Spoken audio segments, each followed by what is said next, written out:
And Kenny Hudak was here, and he was my timekeeper. Well, he's not here tonight, and neither is my wife. So if it gets too long, I'm going to trust the white hats over there to do one of these. And I'll wait for the hook to come out. To the recruits, congratulations. That's the first thing.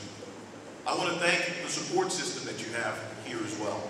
The support system to your right and to your left. Freehold and Marabella for years has been a staunch supporter of the Fire Academy and the firefighters in Union County, as well as Union County Emergency Management.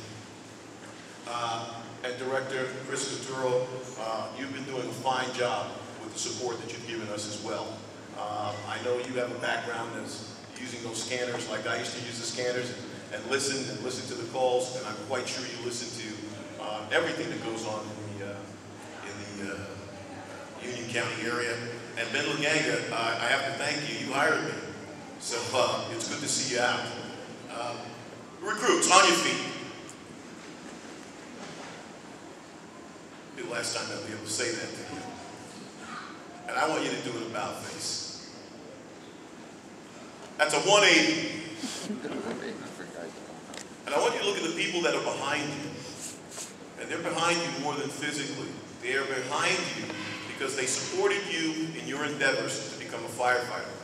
Whether it was reading a book at night, whether it was coming in from work and having to go to class at night, the nights we had to keep you late, the Saturdays and sometimes even Sundays we had to make up work. It all paid off.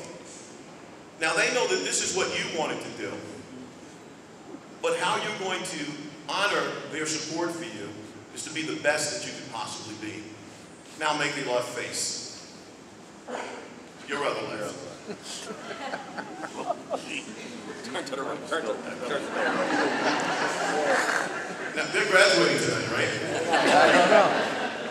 You're facing your future bosses. They're going to be your support. They know exactly what it feels like to be in your shoes because they've been there before. And they've seen recruits graduate over and over again. And just as you were wondering what they're going to ask you to do, they're wondering what they can expect from you. We want you to be professional. We want you to be the best that you can be. You're in a job about service. Now, if you will, do an about face. We're getting better. Learning is taking place. These are the instructors that you've had. Now, I know it was tough a couple of times. I know that there were some things that we asked you to do that you may not have been prepared to do, or maybe you were prepared to do but learned a new way to do it. That's also your support structure. And even though you're leaving the academy, you're not leaving our eyesight.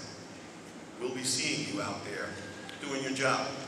And you're more than welcome to contact the academy if you have any problems in the past. Now you can make a left face and take your seat. Mostly we want to thank the Union County Chiefs because without them, it would not be possible for you to be hired. They manage and control their various jurisdictions. This week we have been doing some training on our own. We've been doing an I-400 class in Linden. So as you can see, for some of us, as we went around the room with 30 and 26 years, our training hasn't ended either. We don't expect yours as well. We want to thank your families for their support. We know that the quizzes are over. Last year I admonished you as a recruit class, when you get in the firehouse, be careful of the things that you say. Be careful of the things that you do. They reflect on all of us. On your program, there's a description of what the Maltese Cross is, where it came from.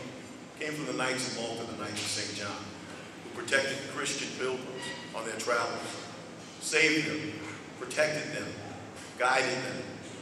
You come from a long tradition. Ever since fire has existed, there's been somebody there to try and put it out. You're not the first.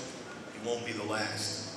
But now that you're wearing the same insignia that we wear here, here, and here, we want you to be professional, whether you're paid or whether you're volunteer. Because people aren't going to know the difference between you and me. We're wearing the same thing. You represent us. and we're counting on you to carry on our tradition. We don't want you to get into the firehouse with the new problem that we have in the firehouse, which is the mobile phone and the internet. It has become a problem for us in the fire service. It has allowed intrusion of too many personal things and not enough professional things in the fire service. Many departments are passing policies about cell phone use and internet use. You're there for a job. Pick up a book, they're great. Try it. Then, as you pick up those books, you'll begin to study. There's not one person over there that didn't pick up a book to get to where they are. Ask them a question. I guarantee you they got the answer. We want you to continue your studies. There's going to be behavior that's displayed by other firefighters. Some of it good, some of it not so good. I want you to follow what my mother's rules were. She had the best diversity program I've ever seen. The best sensitivity program I've ever witnessed. She had very simple rules. First of all, keep your hands to yourself. Secondly, share and share alike. Also, if you don't have anything good to say about anybody, what? Don't say anything at all. And the most important thing that she taught me was, if you have the ability to help someone, help them. That's what firefighters do. We treat people the same. They call us, we respond, and we fix whatever we can. If we can't fix it, we get somebody there that can. And the public has come to rely on us to do that. You come from a long tradition. Now I know why I'm here. Why are you here? Think about it. Why are you here? I was born in 1960, a little earlier than you were born. 1964 in front of 36 Orient Avenue. I lived around the corner from a firehouse. So I guess some of you who are my age know around 1964, the fire department was pretty busy, especially in the inner city. So I got to see fire trucks all the time. I didn't know what they were. I just knew they were beautiful, loud. Everybody got out of their way. Everybody liked them. They were always there to help. They always smiled. I love fire trucks. The first time I saw a hook and ladder, Chief Kelly, I didn't know what it was. All I knew was by the time I heard the truck go down the street, I never saw the guy in the front. It was that guy in the back. And I didn't know what he was or what he was doing. But at 4 years old, it looked like he was pushing that truck around the corner. And whatever it was, that's what I wanted to be. So you can imagine, when I got the chance to first tiller a truck, my cheeks touched the bottom of my ears. I was excited. I was actually driving a fire truck. Now can you imagine as I rolled up to my first fire in the tiller seat, the best seat in the house. My ears touched the top, my cheeks touched the top of my ears. And people wonder why we smile at firefighters. Are we happy going to fires? No. Are we happy to practice our craft? Yeah. Are we happy to help somebody? Yeah. To us, a good job may be a bad time for someone. And we have our own sense of humor. Remember my mother's rules. They'll help you get through. But why are you here? My first rescue was on Wilkinson Avenue. I was excited. We get there, it's the day after Thanksgiving. It's a fire in a 2.5-story frame dwelling. The fire was on the first floor, and the kids and the women and the men were leaning out of the windows.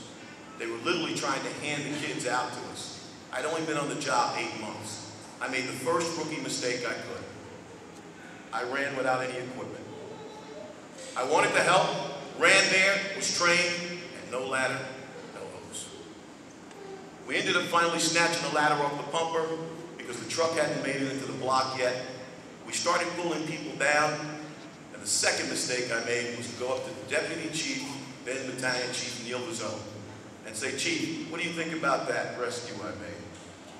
He said, I don't think anything about it. I said, you think I might get written up? He says, you will if you keep talking to me. That's your job. That's your job. What are you here for? Are you here for the glory? Or are you just here to drive the cool truck? Are you here to serve? Father, I read someplace that no greater love hath the man that he laid down his life for a friend. Are you willing to do that? Have you made that decision before you first fire? Do you know what that entails? These folks do. Chief Daly, I've been fortunate. The fire service allowed me to grow up and become a man. I thought I was a man when I came to the job, but I literally grew up on the job. Some of the faces that you look at on your left shoulder can tell you stories. And we're not talking fishing stories. They can tell you the funniest stories that you've heard, could ever hear, and they can tell you some of the saddest that they've ever heard. Talk to them sometimes. I can remember when my first son was born, what it meant to be a firefighter. I had all these ideas about going to the hospital. You know, you remember on TV, you would see the father wheeling the mother in. I'm thinking about where am I going to get cigars. My wife and I planned the Laboyer method, you know, the music, low lights, all that good stuff. But the reality is when you get to the hospital, they take your wife through one door, and they take you to the admissions office, where you have to pay for the baby. That part's never on TV. I don't remember that part. What I do remember, worrying about my wife being upstairs, was the woman behind admissions seeing that blue shirt and seeing that Maltese cross and not knowing what fire department I worked for, but just knew I was a firefighter. And she said, "Are you a firefighter?" And I said, "Yes, I am." "Go upstairs and be with your wife." That meant the world to me. Because as a firefighter, they trusted me. It didn't matter I was short, round, had a suntan. None of that mattered. I was wearing a blue shirt. That meant something, and it continues to mean something. As I move towards my close, because I thought you were about to wiggle for your necktie, I'm just going to tell you this. Professionalism is the key. At all times, professionalism is the key. When you graduate tonight, you're going to join a vocation as old as fire is itself. You've got a tough job. Because you've got some big shoes to fill. Look around.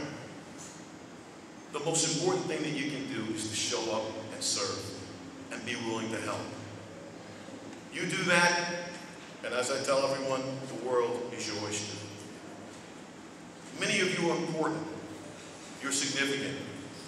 You mentioned that we had 2 women in the class. I had the personal experience of training them. Chief, I have no qualms whatsoever about their capabilities. None whatsoever. There are other firefighters that are here that may write history, that may change the fire service. Well, only time will tell. The most important thing we can do is support them. But you've got to show up ready to work. So tonight, enjoy it, be safe, stay low and go, and I'll see you out there. Take care.